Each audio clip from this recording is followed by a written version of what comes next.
This is a James Poe Artistry consultant moment. Kuan Yew, the Prime Minister of Singapore, once was in an interview where he right away made a strong statement after a question statement from the person who was interviewing him. And the statement was along the lines of something that he said that Kuan Yew corrected, and this is the way he corrected it. He said that what was the context he was saying it in. And then he went on to state that the way that the reporter actually questioned him or made the statement, he said that's not the way that he had said it, you see, or meant it. And then the reporter had responded back still saying, well, answer the question anyway.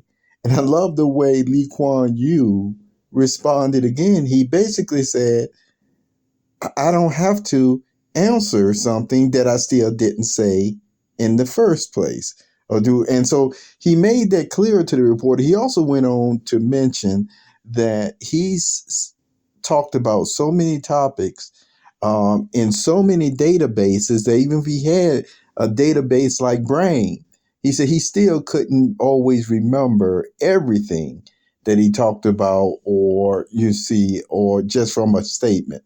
So I'm sharing this with you right in the beginning because I want you to know that, make no mistake about it, if you watch any of Kuan Yew's interviews and his speeches on why he did what he did for Singapore, he feels strongly that he did what was needed. All those changes, the languages and things of that nature. And he mentioned that he did feel, strongly at least, that if he did make those changes, then Singapore just wouldn't have been around, not with the type of economy that it has today. He also stated as well that, if Singapore wasn't successful, then nobody would basically be giving Singapore the time of day either. And another statement that I want to add is he was mentioning at this time that he was 74 years old. And he did all that, he felt that he could do, but he certainly still didn't feel bad about any of the decisions he made to make that country as strong as he did economy wise. Now, I'm mentioning this to give you an example of how a person can talk very strongly on certain matters. And just because they talk strongly on one-on-one or direct with you or what have you, see, it goes to show that it doesn't mean that then you got a person who is not going to stick to what their upright motive really was in this situation or that situation.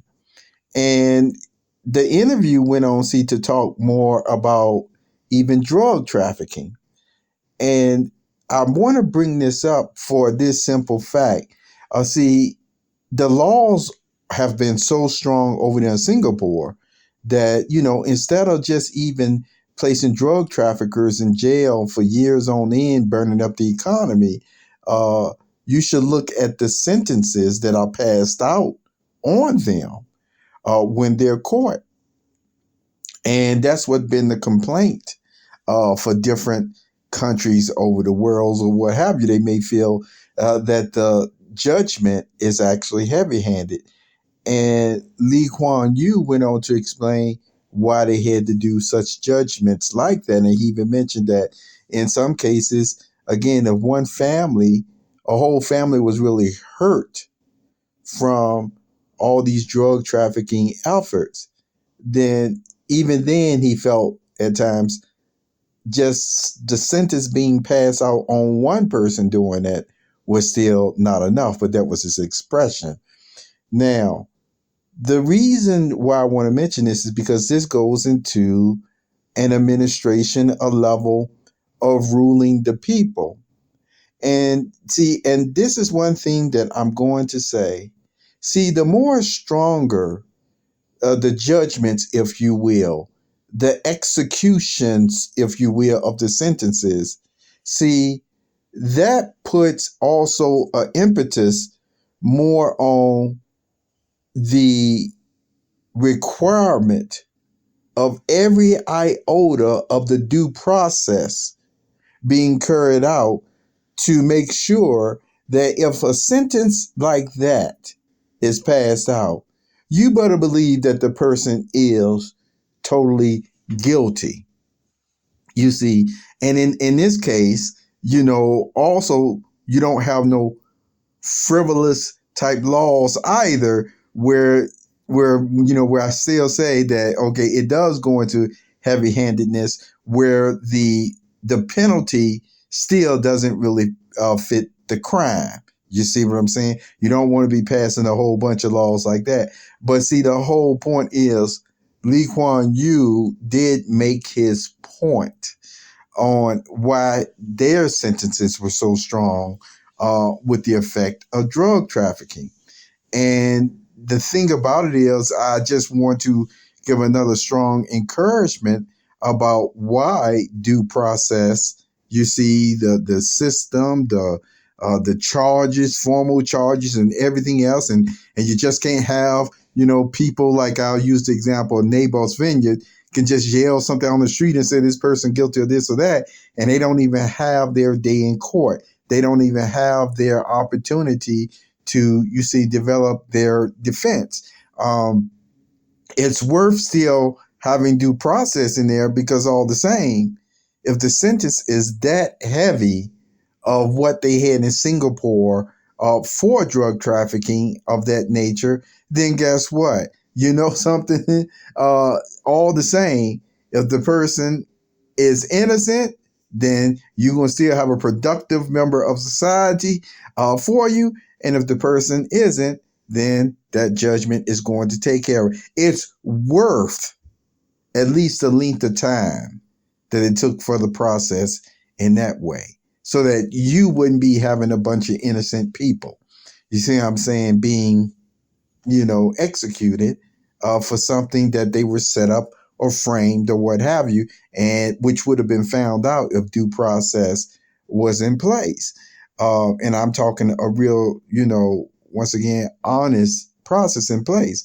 The other reason why, I want to talk about the due process, because, you hear me sometimes say, okay, well, what's the rush now? And here's what I mean by that.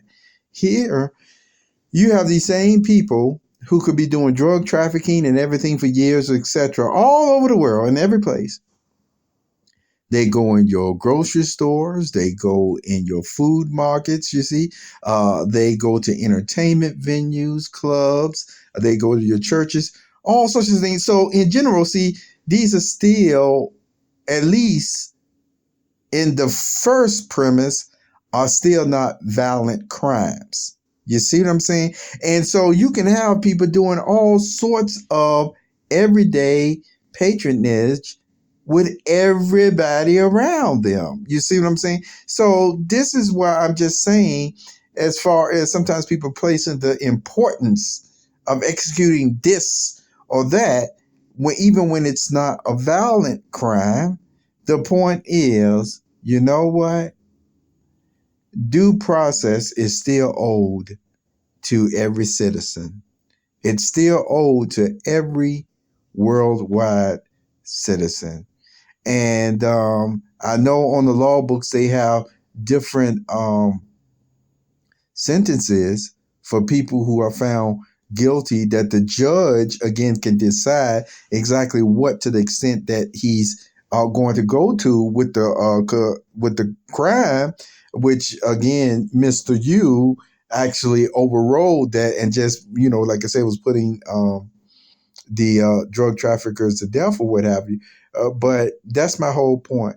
With a sentence that strong, you shouldn't mess around with a rush to judgment, a rush to sentencing, or anything of that matter.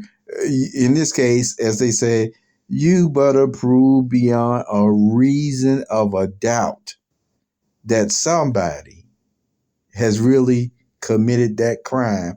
And you see, but I still will was just say as a side note, though, and I'm pretend like this in the classroom environment. Still on the side note, as I mentioned, uh, violent crimes are the worst. You see, violent crimes are still the worst. You see, out of all these other types of crimes and misdemeanors or what have you, um, because it ends up, taking a life or maiming people for life and stuff. And I know that's part of the argument that Mr. Yu was still making on the psychological damage that was done to some families, and families overdosing and all that other stuff.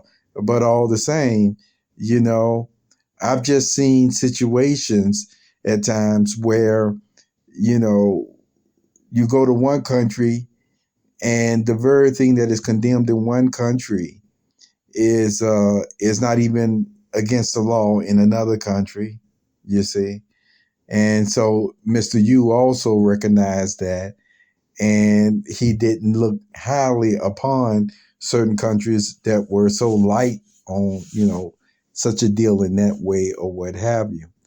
But I just wanted to give you something to think about, because it was still an example of a man who was still talk very strongly, yet he made sure that he stated his views, even, you see, way beforehand on this is what I stand for, and this is what I would do.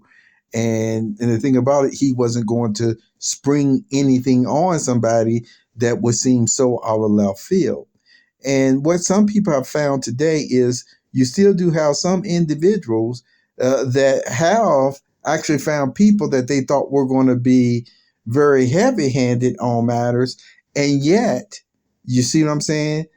Once they were in this type of authority or whatever, then they started actually feeling like, man, this person actually isn't, or acting out or what have you, as I thought this person was going to do. They don't even exercise certain authority in this way that they have. See, some people have found that out. So you just, should be able to gauge um, uh, where a person policies are really coming from. Okay? Take care of yourself.